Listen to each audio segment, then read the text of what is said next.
All right. Welcome back, everybody. I'm excited to join you all for another installment of our UPLevel Leadership Forum. We've got a fantastic panel today covering a topic or set of topics that I know is super relevant right now in our space.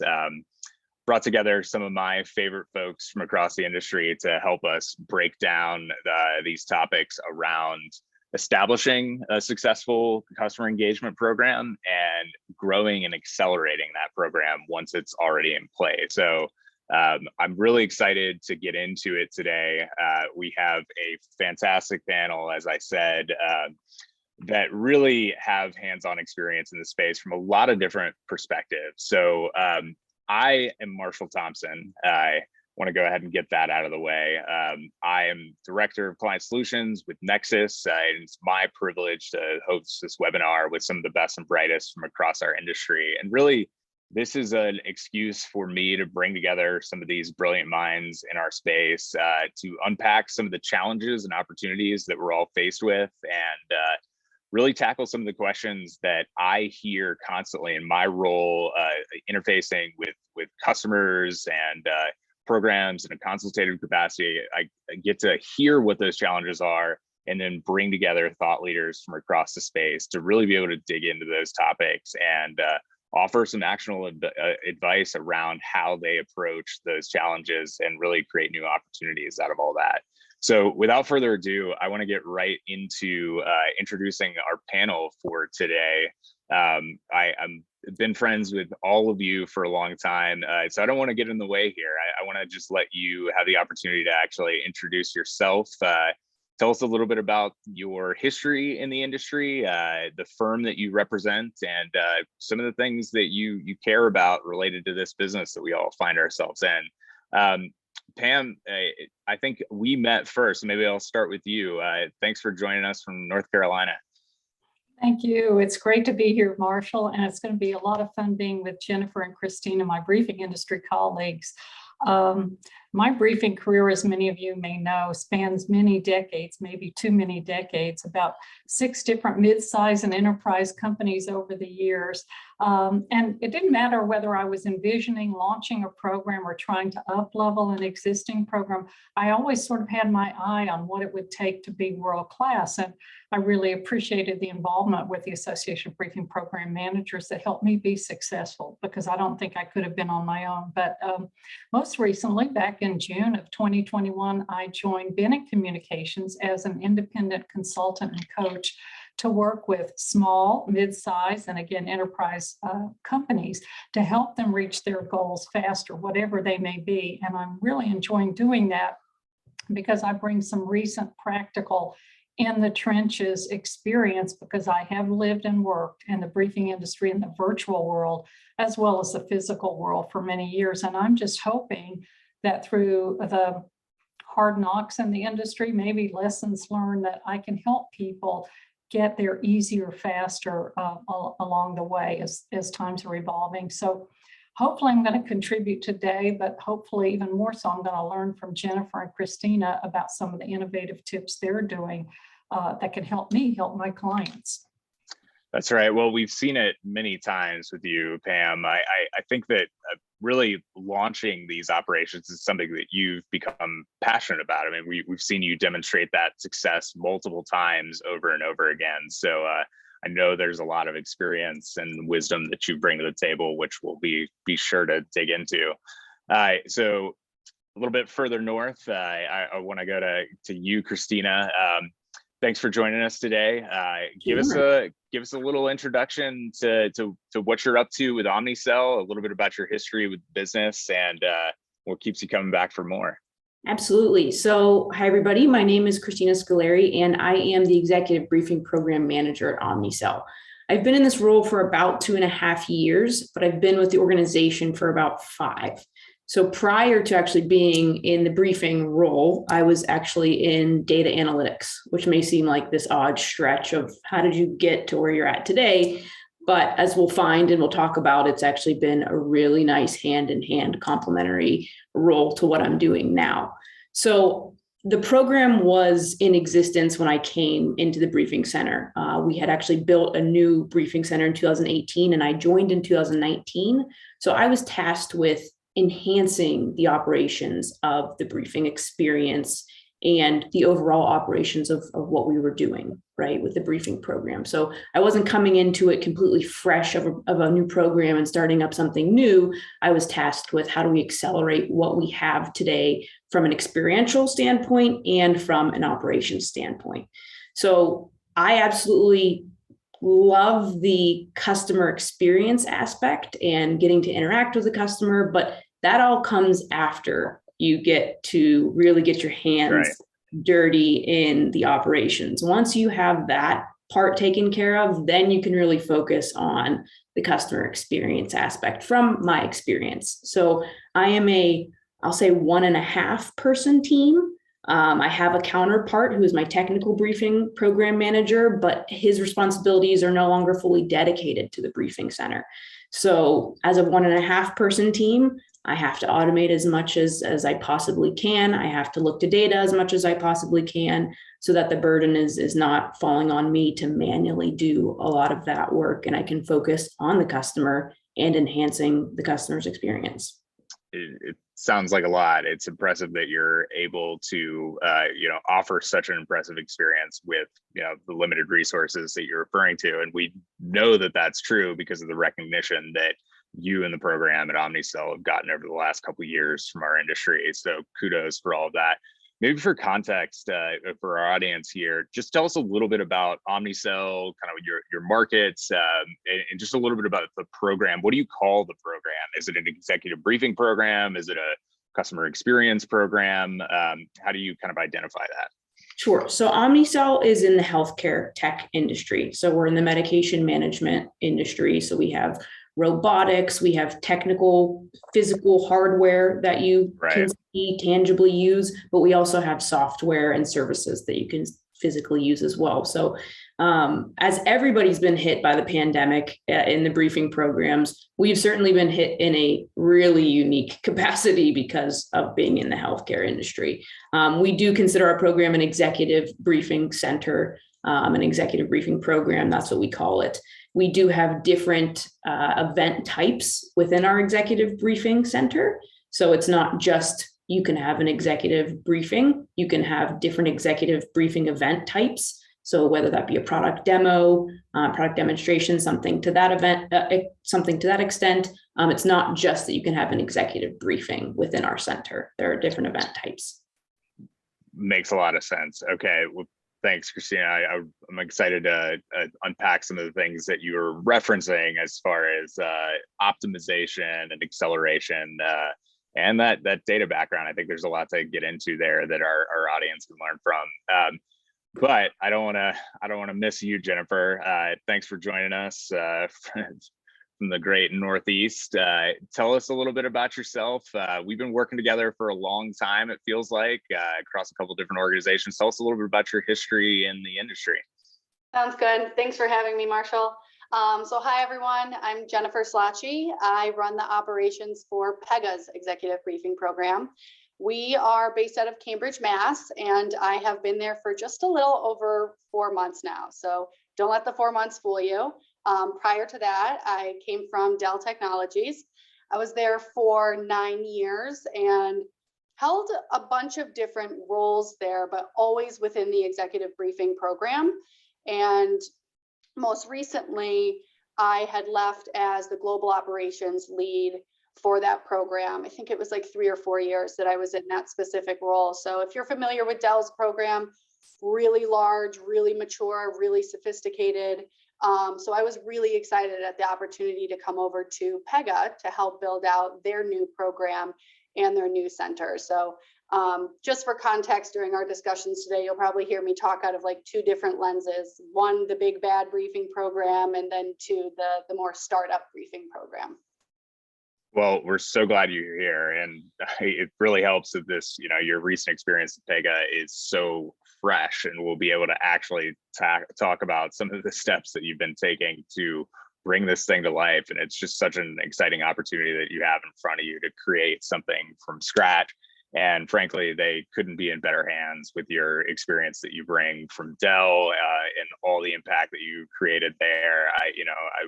I could tell that you were the one behind the scenes really driving a lot of the results. It's going to be exciting to see what happens with Pega once you get this thing off the ground. And I know that's not too far away. So without further ado, I want to get right into the heart of our subject matter. So obviously we are talking about, establishing these programs and building that foundation for success in the future. But obviously we got to start with basics, establishing what the core elements of what that program is and the real mission behind it. So you've all been part of these conversations, I know, but Jennifer, because it is so fresh, maybe you could tell us a little bit about some of your first steps. So you can't just start you can't start building necessarily without really understanding what it is that you're intending to build, a blueprint perhaps. So talk to me about the conversations that you had early on, shortly after joining Pega, that became your roadmap, if you will, for building that program upon, and how that's going to keep you aligned as you move forward. Definitely. So it was actually a conversation that I started to have during my interview process, not even once I had been hired. When building a briefing program, it's critical that you have executive support.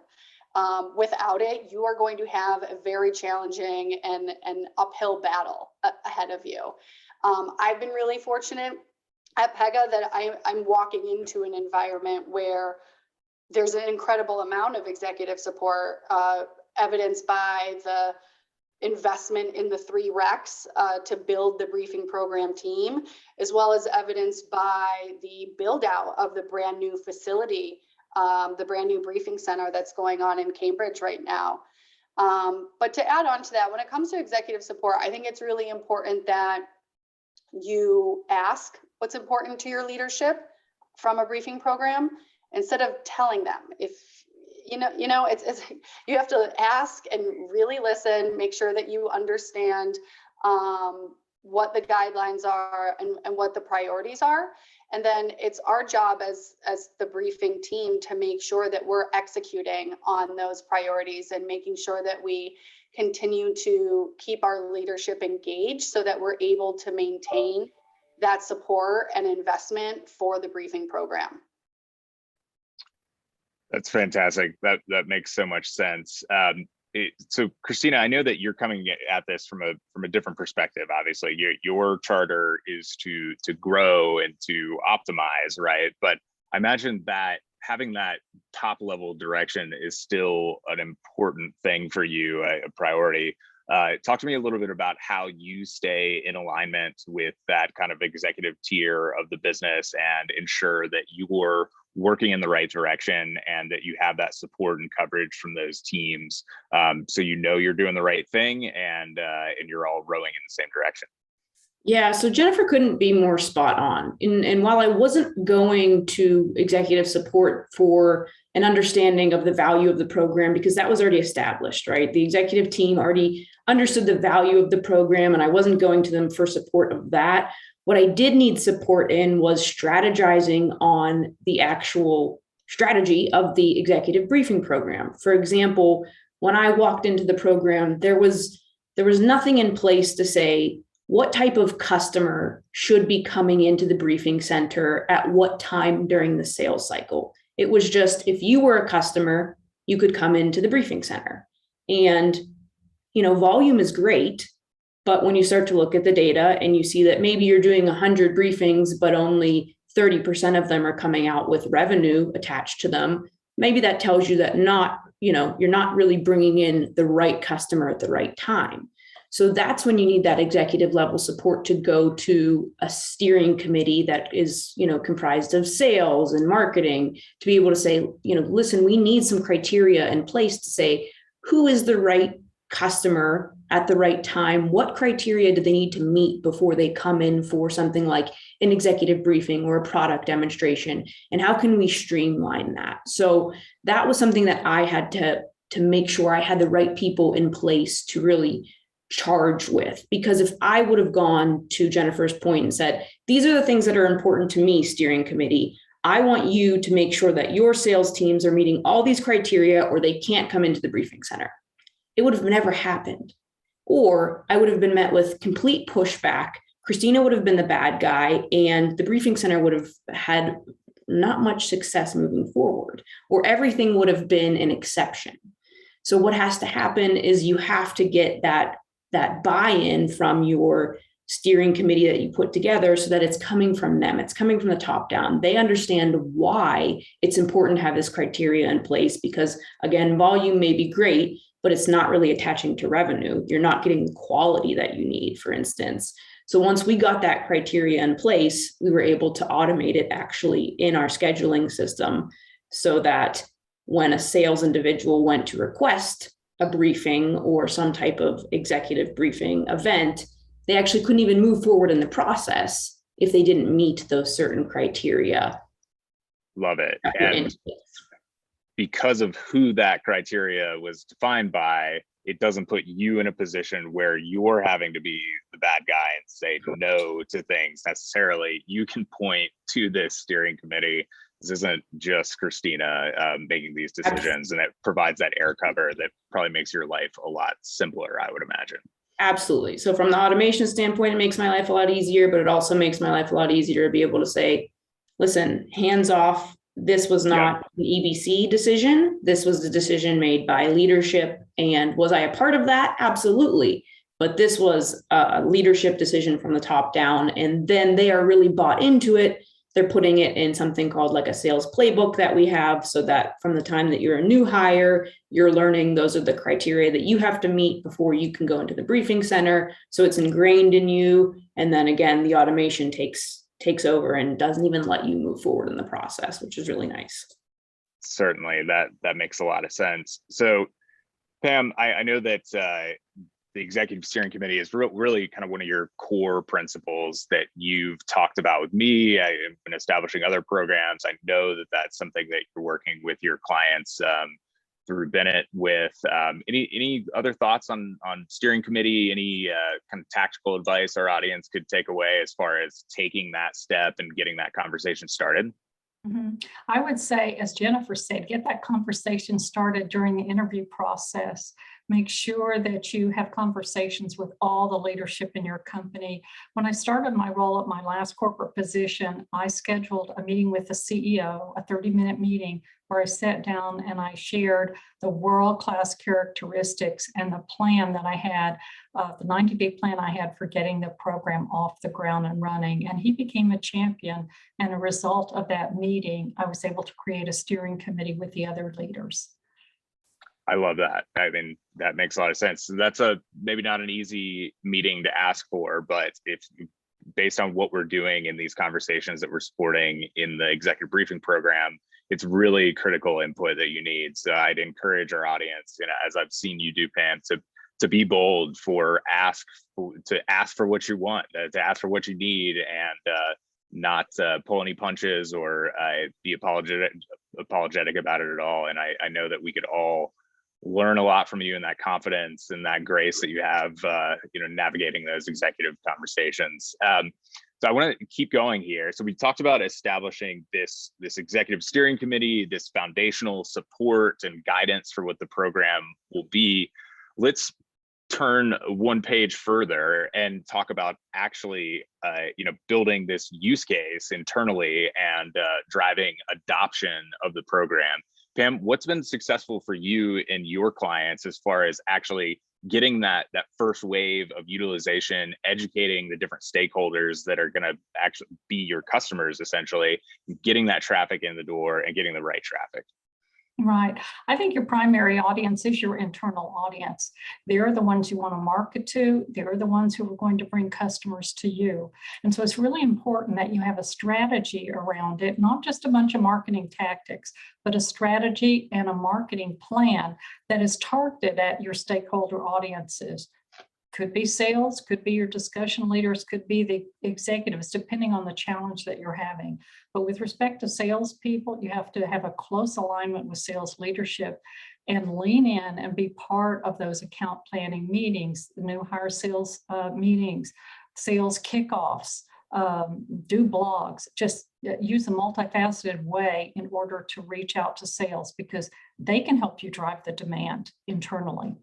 Absolutely. Yeah. And it takes some legwork and some creativity for sure. I think what you mentioned as far as this multi-prong approach, multi-channel, to borrow some marketing language, is really what you need to do. You've got all these different, styles. You've got, especially these days with people being so geographically decentralized, you've really got to get creative in how you get the word out to actually reach these folks where they are at the right place, the right time.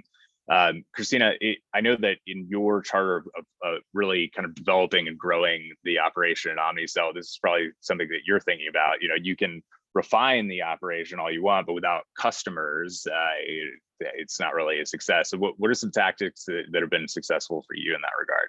Yeah, so everything that Pam named are different things that we are a part of. And when I say we, I would say myself and my counterpart are a part of, but something that we've done, I would say is a little bit unique, has come as a part of the virtual briefings. That was something that did not exist before the pandemic, and something that we created a homegrown solution from. But we record all of our virtual briefings.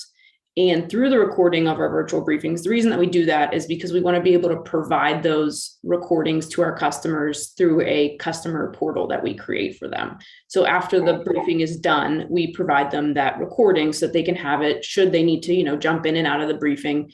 But what ends up being really nice is that we get these unsolicited marketing snippets that we can use and provide to different people throughout the organization that don't really come across as well through a survey that's written, right? Surveys are great, and we use our surveys really well, but it's really nice when you get something that is on camera and said that is completely unsolicited and you didn't expect and you weren't asking for. And that's a piece of marketing that you can disperse amongst all parts of your organization to say, this is the value that we're bringing, and we're not even asking for this feedback, right? This is the feedback that we're getting about our program and what we're doing. That's been a really unique way that we've been able to kind of market ourselves without even asking to be able to do it. That's great. Yeah. So having those sort of advertisements, those marketing assets that are consumable and understandable at a glance can be really helpful. I know.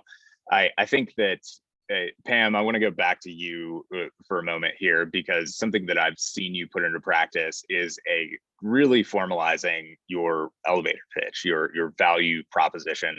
Talk to me about that process, what you think is important around that, maybe just some of the actual steps that you've gone through in your history to actually pull that together. It's really a simple thing to do. It's expressing your value to the business. And you can do that in a paragraph. You can do that in 2 sentences. And it's something that you should have in your head, but it's something you can put on a portal, an internal portal. You can put it in a PowerPoint presentation. You can use that value proposition in so many ways, but you have to be comfortable with it. You have to be able to articulate it to your stakeholder audience. And you may have to morph it just a little bit, depending on what's important, as Jennifer said, to the particular executive that you're talking about. For instance, I know that CMOs today are a little bit more analytical driven than they used to be. So if you're talking about your value to sales and marketing, you might want to put a metric in that value proposition.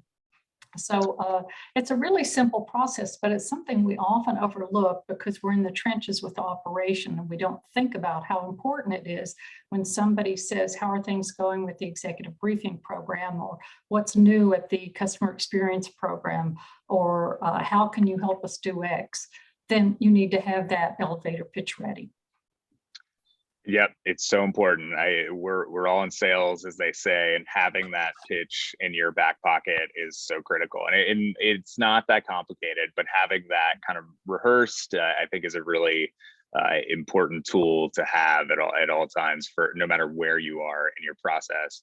So I want to keep moving here because we got a lot of good stuff to cover. But just to highlight a few of the key points that resonated with me through our conversations, that this idea of building executive support, building that kind of executive level roadmap for your prime directive for the program, the why behind your existence, essentially, and having that to constantly refer back to, so that you're successful and you have that support and guidance along the way. And of course, with that foundation in place, going to your customers, getting customers, I think this so much comes back to this idea of the elevator pitch. When I think about my own work selling, I like to have 3 different elevator pitches. It's all the same message. We're all getting to the same point, but depending on who the audience is, you'll adjust to accordingly the correct one for that moment in time. Maybe it's the CEO in the elevator and you have 30 seconds to deliver that pitch. Maybe you're actually approached and asked about what you're up to and you have 3 minutes. And then finally, there's a 10-minute kind of thesis that you can give to really get deep into it, depending on what your audience has time for and what's going to resonate with them. Sometimes, as we all know, less is more.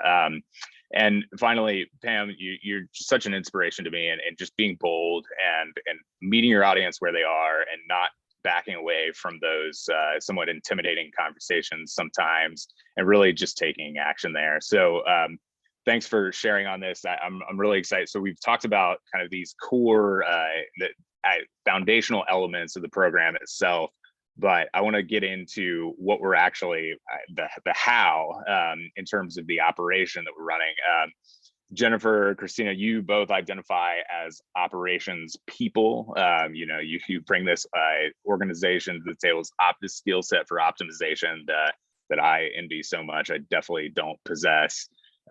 Talk to me just a little bit about some of the core elements around. I want to talk about personnel, because obviously that infrastructure is going to be critical. We all have different levels of support, but Jennifer, you're coming into this this very fresh.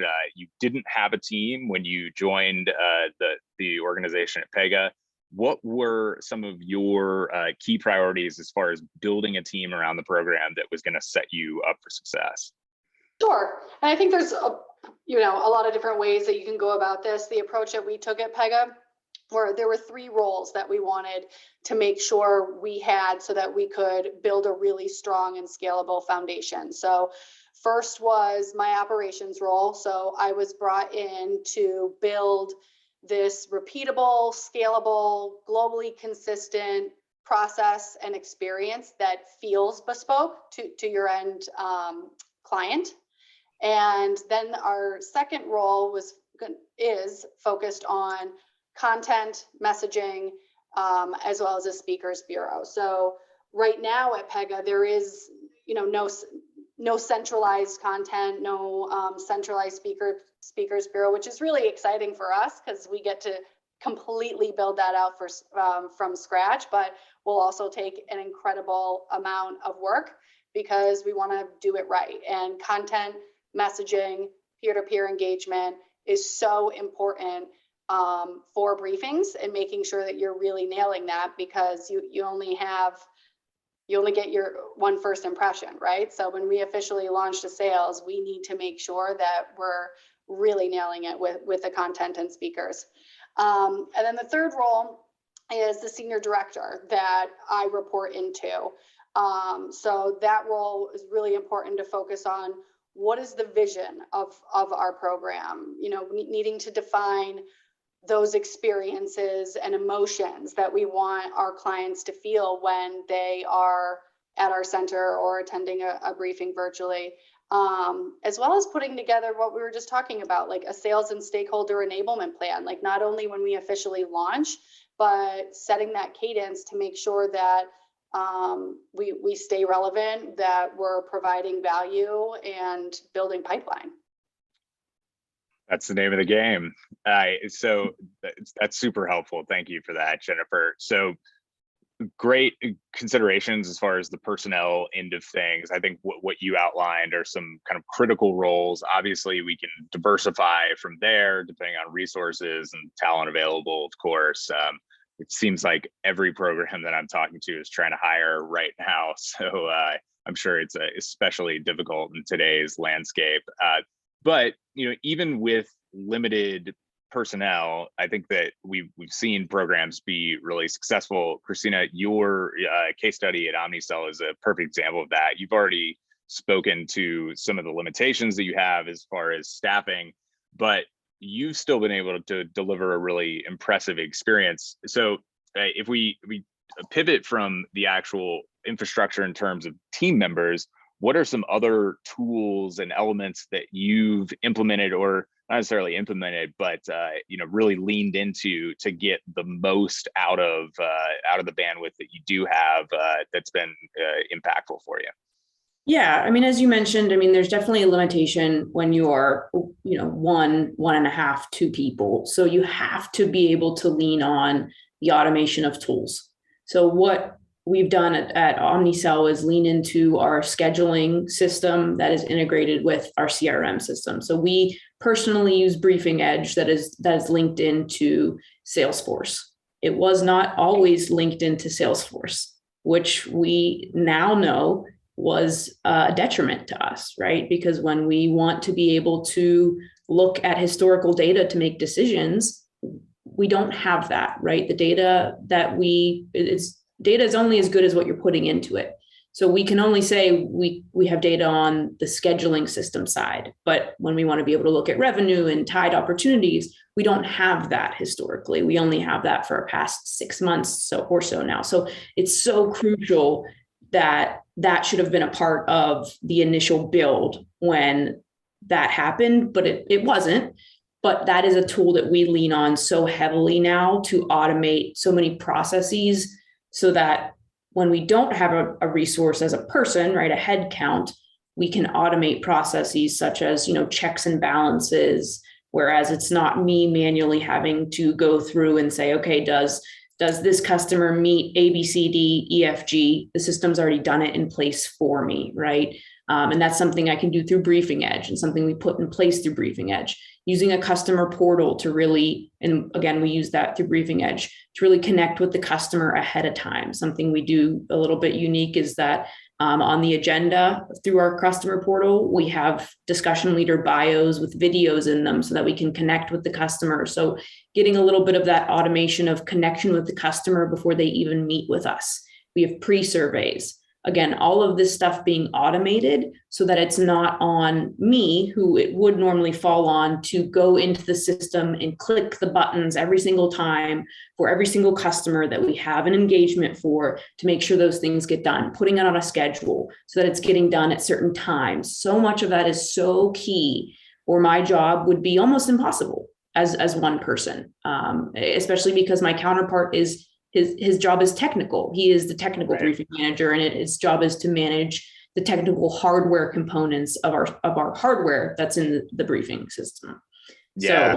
So we really lean heavily on our scheduling system, Briefing Edge, that is linked into our CRM system. Absolutely. And I think this is such an interesting case study that you have, because you've really put in the work to making that tool work for you. You've defined what it is that you care about and the different outcomes that you can actually create based on that activity that you're already doing in your normal planning process, but now you can make these better correlations. And as you say, these downstream automated outcomes that can be very impactful. And this, obviously with my team at Nexus, this is something we're passionate about. Like the tool itself as just we need a single source of truth as far as the planning for the operation, which seems pretty obvious, but the points that you're making about correlations with upstream data in the enterprise CRM, the real source of truth for the business is so critical. And that allows you to make these first of all, just more efficient correlations with your activity and impact on the business and the bottom line. That's so powerful. And I want to dig into that a little bit further on in our conversation. But downstream from that planning activity, as you talked about defining these types of engagements that fit into certain kind of lenses for how you interact with your customers, can just through the normal activity of scheduling that conversation, assigning subject matter experts and topics to each of those engagements, that can automate experiences like the customer portal that you mentioned, even on-site experiences to further curate whatever that content and messaging is based on some pretty high level tags within that data that you're working with. For instance, what industry does the customer represent, or what tier of briefing is it that we're hosting, so we can trigger different experiences and different outcomes through that scheduling tool. And in this modern world of APIs and interconnected systems, it just opens up so many exciting possibilities about what we can actually drive with those tools. So we could talk about this all day, but Jennifer, I don't want to miss the fact that, you know, outside of recruiting for a team and putting all these people in place, one of your first priorities upon hitting the ground was getting an automation tool in place. I see this all the time. You know, all of my customers work for very talented firms with, you know, internal resources that can do a lot. They already have an investment in other tools. Bringing on something like a very niche briefing automation tool, which nobody has ever heard of, it would seem, can be kind of a difficult conversation to navigate.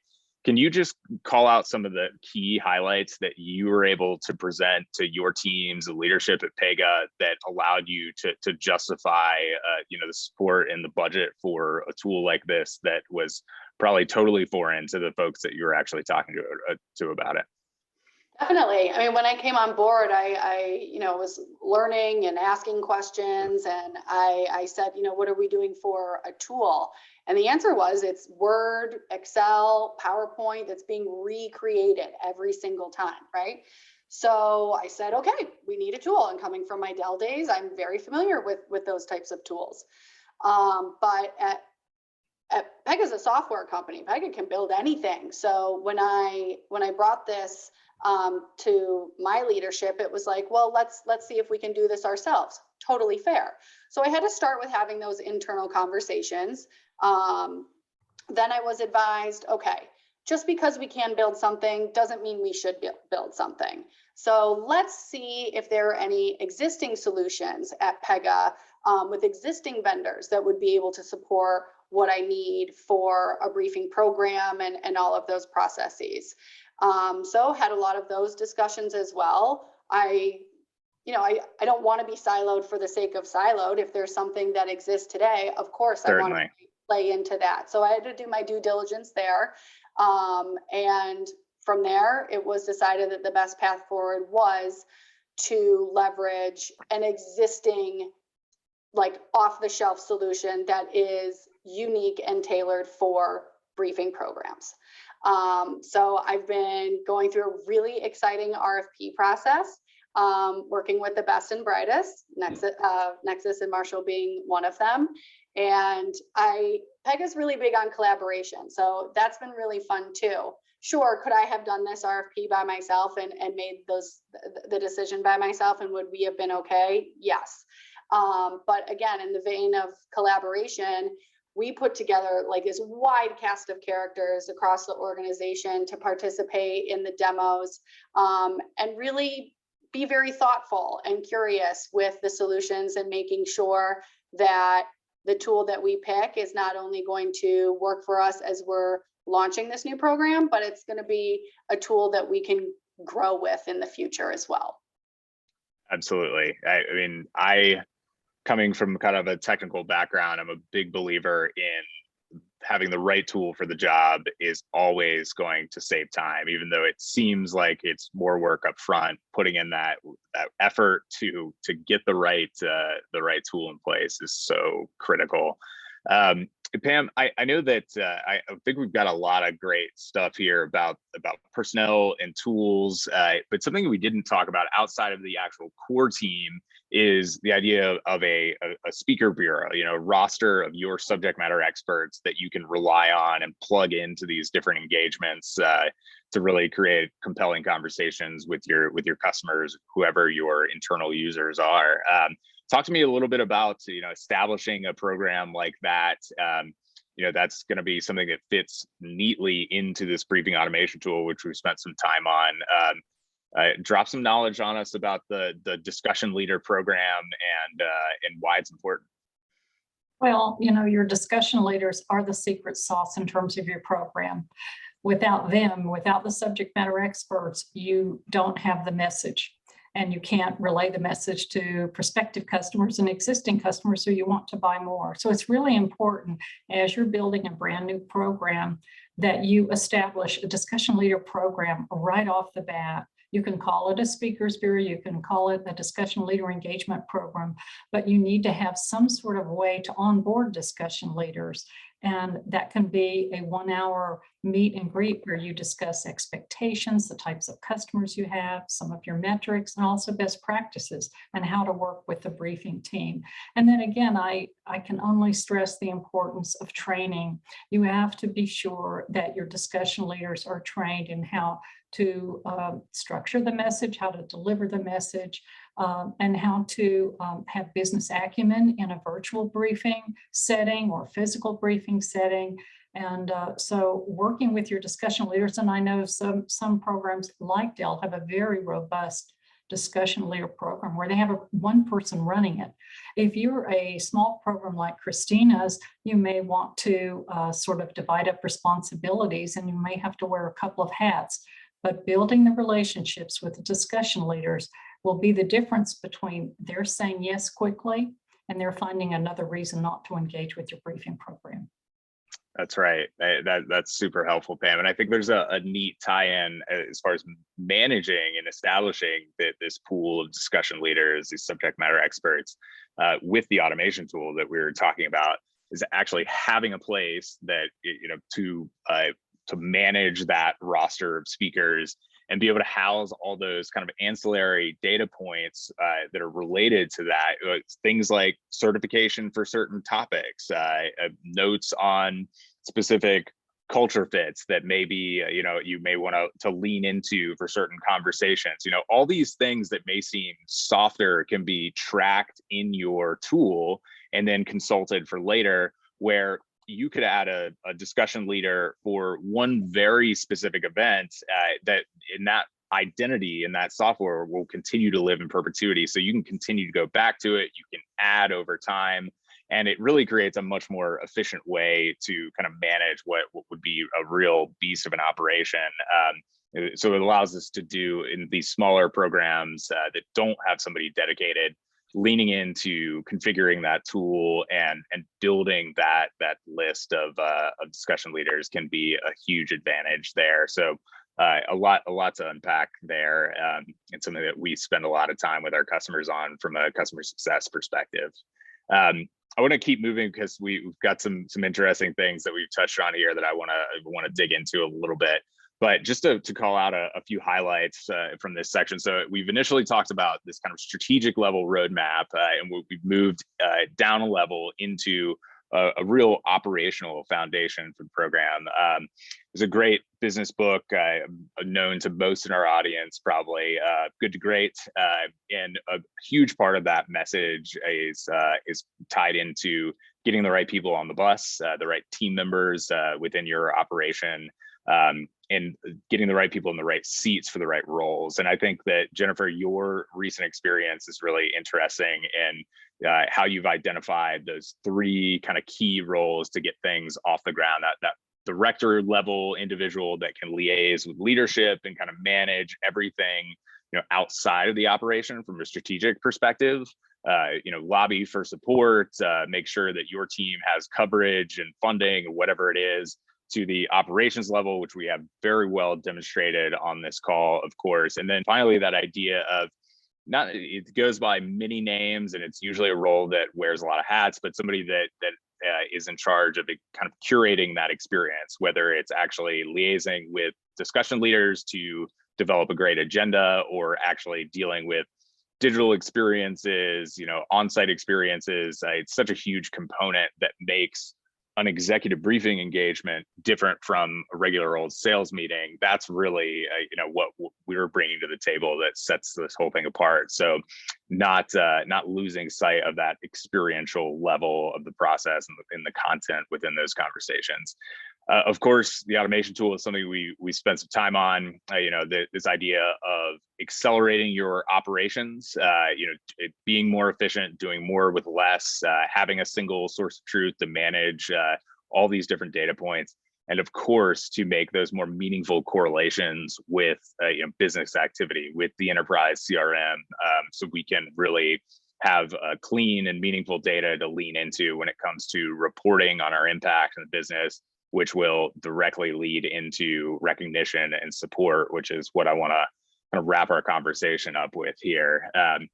So with that said, let's talk about, we've kind of walked through these fundamental steps around the roadmap and the foundation. So let's talk about where it goes from here. How do we actually launch? How do we grow this thing to keep the chart moving in the right direction? Christina, maybe you could help us out here, because I know that this is something that you've been thinking about a lot. As far as optimization and acceleration, what have been some key strategies for you to bring the Omnicell program to the next echelon? I know that you've got a particular passion for data, so maybe you could talk about some of the more the math end of things and how that's been a big support for your growth over time. Yeah, absolutely. So data is only as good as what you can actually get out of it. So you can have all the data in the world, but unless you can actually make it actionable, it doesn't mean a whole lot. So what we found is that when we're actually looking at our data, we have to be able to tell a story with it. And I think that's really important with briefing centers. Briefing centers focus a lot on volume. And they focus a lot on volume as a key metric and solely sometimes as a key metric of success. But you can have all the volume in the world, but if it's not connected to revenue, or if it's connected to ungodly lengths of time between the visit and the close, it may not be the best metric that you should be looking at. So we're taking the data and we want to look at it in all sorts of different facets that are a little bit more unique than just what is the volume that's coming through the briefing center. Do we absolutely look at volume? Sure, it's an important metric, but I want to tell a story with it. I want to make sure that I don't just look at volume and say, yes, we did 100 briefings this year and we did 80 last year, so we must be doing well this year. We've done more. No, that's not what we're doing. We're saying, okay, what is volume tied to, right? Is it tied to a certain amount of revenue? Is that revenue then broken down by portfolio segment? We're going to break it down, or when I say portfolio segment, that could mean product segment. We're going to look at it by regionality. So where in the regions, and that could be your sales force may be broken up by regions, may not be. So depending on how your sales force is broken up. Something that I really like to look at is the median length of time between when a customer comes through the briefing center doors and the time that a sales closes. And the reason that I like to look at median versus average is just because we tend to have long sales cycles. So it could be 2-3 years. So it takes out those outliers versus an average. So that's something really important that I personally like to look at that is not often looked at, but is really important when we want to say, how are we actually doing? Are we improving? Are our sales cycles are we closing in on those sales cycles? Are we getting better at closing deals quicker with the inclusion of a briefing center visit? Or when there's not a briefing center visit, what does that length of time look like? So looking at the delta between those two. Lastly, I'm not going to go through all the metrics that we do, but something that I really like to look at is this is great. Yeah, we do a pre and post confidence from our customers. So we say, prior to coming to the briefing center, what was your confidence level that Omnicell was the best partner for your healthcare needs? I don't know exactly how it was worded. And then post. And then we look at the uplift in that. And we can do that by visit type. We're obviously going to break that down by visit type, by, again, product segment, by regionality, do by managers. All of those different things tell that story that when we say, let's look at volume. Okay, so maybe volume has decreased. And that's actually what we've seen.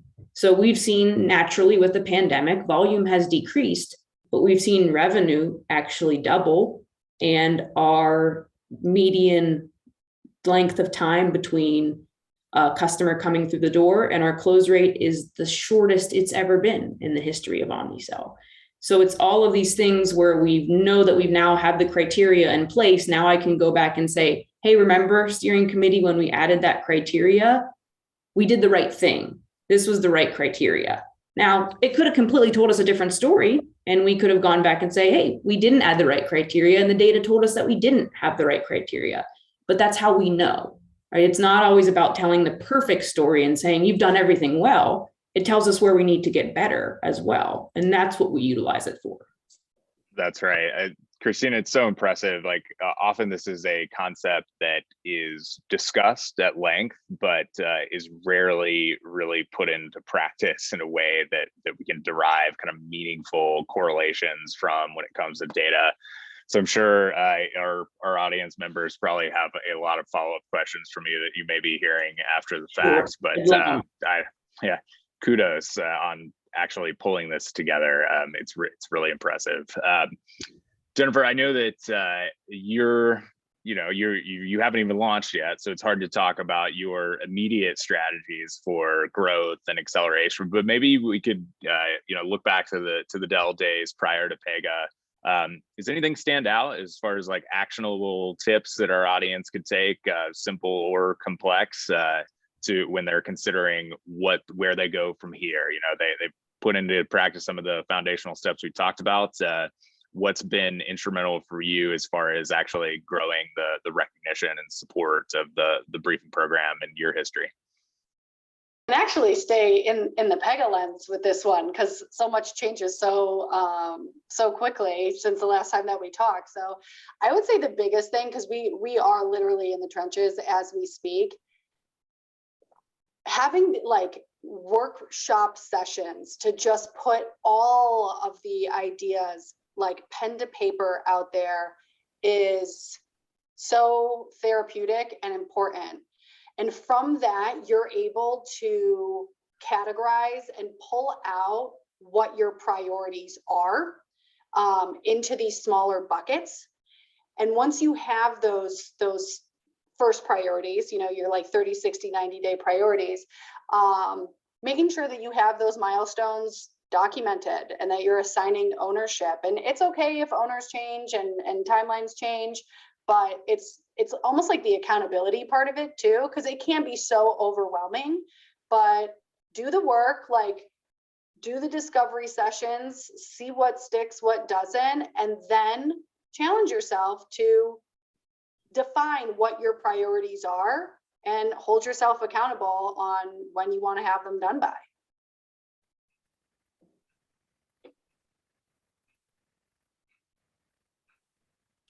I can find my mute button there. Story of our lives, right? That's awesome. So Pam, we talked about some kind of tactical moves here. Let's zoom out a little bit. And if we've been able to define this structure for data that we're tracking and what we care about reporting on, talk to me about maybe some of the softer side of this, of marketing the program.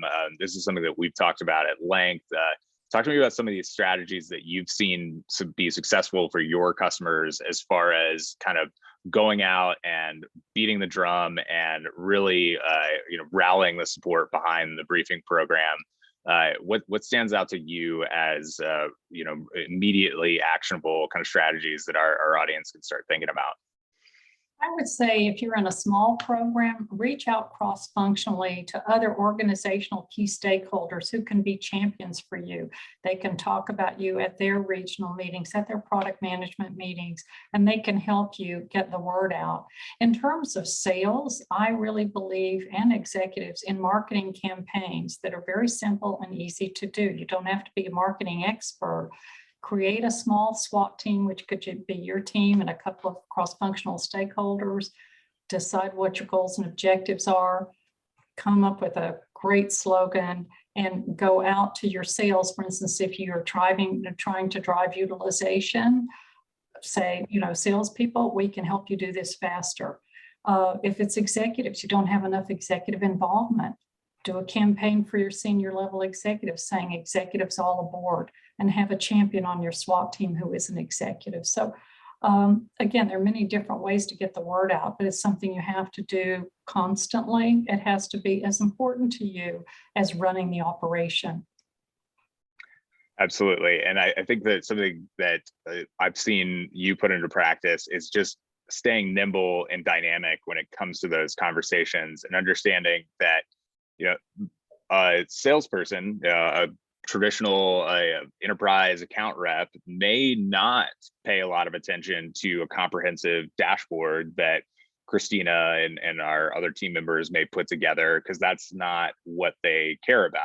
Sometimes we got to, as we've talked about, meet our audience where they are. If what is going to bring salespeople to get deals through the door of your briefing program is to let them know that they're going to make more money, sometimes the message needs to be that short and simple. And there's all these different lenses that we can take. You know, the salesperson is kind of the easy one to pick on there, but you know, like product leadership, like you talked about, what if they have a special initiative that they want to get more attention to? How can you liaise with them and collaborate to get their strategic initiative into the talking points of your briefing program and uncover new opportunities for the business? I mean, it's so exciting because you're really the tip of the spear, you know, at these executive level partnership conversations. You know, your most valuable prospects and deals are inside of these environments, the programs that you all represent. So there's so many interesting opportunities to create impact. I just want to open it up here to the team. Anything else that you've seen be successful? Anything that you've put into practice as far as, you know, making sure that people know about the great work that you're doing? Pam, anything else to add there? I know you've done this so successfully in the past. Well, we've had a pretty robust conversation. We've hit on all of the topics really, but I go back to building the roadmap with executive buy-in without question, have a strong operation going, and then, you know, remember to market your program. And one last thought I would leave people with: when you think about a value proposition and it seems like an arduous task, think then of a one-liner. What do you offer and what is the benefit? What do you offer to your audience and what is the benefit to them? That's all it really is. It's not how you do it that we collaborate, we implement, we facilitate. It's not the how. You want them to come back and say, okay, so this is who you are, what you offer, and here's the benefit. Now, how do you do it? So the how does not have to be in the value prop. No, it certainly doesn't. But keeping it simple and to the point, I think that's so important, and we all, it's easy to lose sight of, but really boiling down that message is something that we can't overemphasize. So, and I think that's a great place to leave it, honestly. Pam, I thank you for that. I just want to express my gratitude to all of you on the panel today, everybody in our audience. This is such a great community that we have in this executive engagement space. I mean, so many talented folks. It's no wonder they let you handle these strategic conversations that we've been talking around. But in the audience, we have some of the biggest brands in the world represented, and it's so amazing to me to see this on a quarterly basis, the willingness to share, you know, peer-to-peer across the industry, to collaborate, to innovate and really bring our whole space forward. So, you know, it leaves me really excited for the future. And again, panel, thank you so much. I know this is going to be extremely helpful for our audience. For anybody out there that I'm sure there's some curiosities, feel free to reach out to me personally and the Nexus team here presenting UPLevel, and we'll be sure to get those questions to the appropriate people. We'd love to hear any thoughts and feedback that you have. So stay tuned. We're really leaning into the UPLevel program. We're going to have more events this year in 2022, not just our quarterly forums. We've got our ABPM industry event coming up in the spring here in our backyard in Santa Clara, California. So I'm really looking forward to seeing everybody there. And have a great Thursday, everyone. And really, thank you so much for your time. Thanks, everybody. It's great. Thanks.